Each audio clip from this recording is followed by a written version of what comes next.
Greetings, Illumination. Happy Friday. I am Monique Pressley. Welcome again to the Week with Monique. This time and space on the Don Lemon channel where we pick that one thing.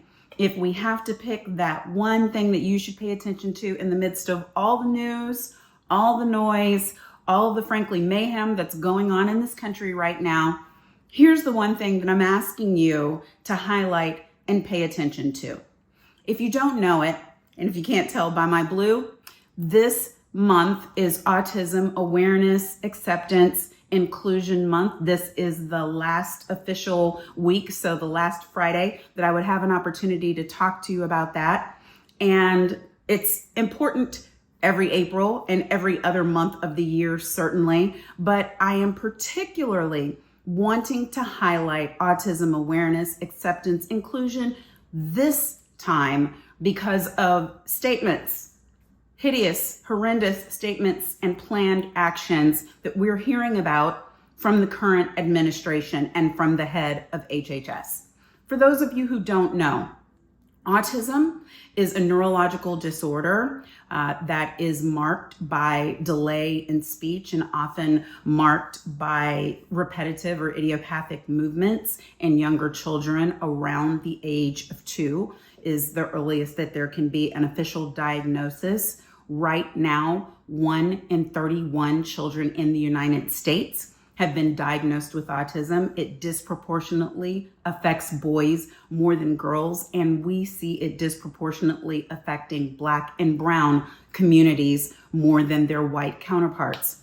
1 in 45 adults in the United States have autism, and it obviously is something that deserves attention, that deserves adequate research, and the children who are on the spectrum and their families deserve the best services they possibly can have, as well as the promise of this nation, a free and appropriate public education for each child, whether you learn differently or not. So that is the promise. And we are watching this administration tear that down by trying to gut the Department of Education, by trying to take funds away that go from the federal government to the states that are used for special needs programs, that are used in order for children who are growing into young adults to have the best chance to strive, to learn how to work, to have proper paraeducators and services. But to make matters worse, this week, RFK Jr., the head of HHS, said this. This is an individual tragedy as well. Autism destroys families. More importantly, it destroys our greatest resource, which are our children. These are children who should not be suffering like this. These are kids who, many of them were fully functional and regressed because of some environmental exposure into autism when they're 2 years old. And these are kids who will never pay taxes, they'll never hold a job, they'll never play baseball, they'll never write a poem, they'll never go out on a date. Many of them will never use a toilet unassisted. And we have to recognize we are doing this to our children, and we need to put an end to it. Now, we're in the middle of Autism Awareness Month, and this man, who seems to have quite literally autism on the brain, chooses those comments. It's not just that it was dark. It's not just that it was dire. It's not just that it was wholly useless in terms of providing encouragement or support to families that are on the spectrum. It's that he was completely inaccurate. The things that he said, the assumptions that he made about the outlook for children and families on the spectrum, about whether they are a burden or not, about whether they work or not, whether they'll ever play sports or not, all of it was really just something that could be said about those with the most severe diagnosis. But what he ignores is that the vast percentage of those who are on the autism spectrum become productive members of community if they are given proper supports. I want to give you some numbers on that. First of all, diagnosis and early intervention matters. So when you're looking at Head Start programs, when you're looking at community programs, when you're looking at what the special education dollars do when they're sent to the states, if this HHS secretary and the Trump administration was really looking to do something about autism to decrease the numbers, do you think they'd be cutting those funds? Doubtful. But we also find that 74% of children on the autism spectrum graduate high school with a diploma, which is, yes, less than the 86% of all students, but only slightly. Not the children are never gonna graduate, children are never gonna, okay? Only 21% of people with disabilities generally are employed. However, nearly 60% of people with autism in the United States are employed after receiving vocational rehabilitation services. These are the services provided state by state to children and young adults on the autism spectrum that help them to explore possible careers, find a job, and secure needed accommodations in the workplace. 60% are employable, Mr. Secretary. Become employed, become contributors to community, pay taxes, since that's what you seem to care about.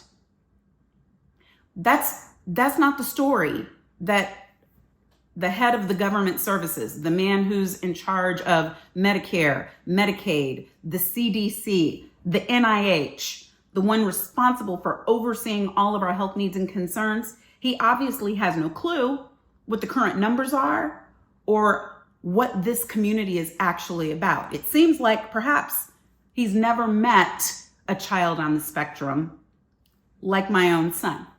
For those of you who may be new to following me here on Don Lemon's channel, but have been following me on my channel, Monique Pressley channel, or following me other places, you know that I do advocacy year round for those who are on the autism spectrum and their families, fight for legislation, fight for protections in education, because when my son, who is now 19, was almost 2 years old, we realized that he was on the autism spectrum and got a diagnosis for him.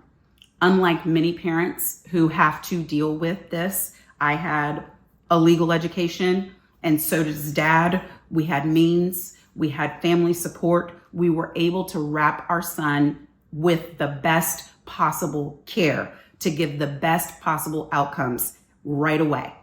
We started right away. Many families are not that fortunate. And so when they hear things like this from this administration, they become desperate. They become dire. We were told lots of things at the beginning of our autism journey. He may never speak. He may never ride a bike. He may never be able to hold his breath underwater. He will likely not enjoy social interaction. All false. My son, now reading on grade level, loving relationships with siblings, knows everybody's name at the school, enjoys conversing with his teachers, with his friends, participating in Best Buddies program, swimming laps in the pool. You really have to decide what report you're gonna believe. And I'm here to suggest to you, it better not be RFK Jr.'s, because he doesn't know what he's talking about, friends. So what can you do? You can share the information that you've seen on the screen. You can support organizations that are actively fighting to defend the rights of children with special needs generally, and those on the autism spectrum specifically. You can be a friend. You can be a family member of support and community. When you see somebody who's struggling, function with understanding, knowing that they may be in a hard space right now, but they won't be there always. You can share this information with your friend group, with your family group. You can be that helpful person in your community who maybe is paying attention and looking out for things in a young toddler that a family can't see for themselves because they're not getting adequate pediatric care the way that every family deserves, but often is not available in communities. Another thing that is under the direction of the current HHS secretary and the Trump administration. We can stand in the gap for each other. I know that there are stories that are different from mine, that children, you meet one child on the spectrum and you've met one child on the autism spectrum. They are all unique humans. They are all different. They all have different projected outcomes and they'll all have different realities. But here's the thing that's for sure. They are all spectacular humans deserving of every possible chance of success. They are not a burden. They are a gift and an opportunity for us all to be inclusive in the way that we think about others and think about ourselves. That's all I have for you today. Thanks for being here. Please subscribe to my channel, Monique Pressley channel. Please like this video. Please share it. Until next time, next Friday, 2 p.m. Eastern.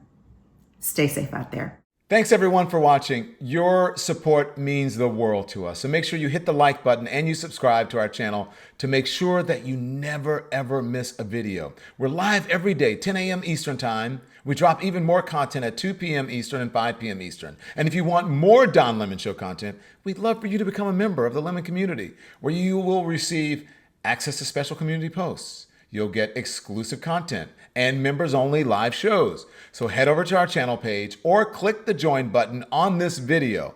Again, thank you for watching. We appreciate your love and your support, and we will see you next time.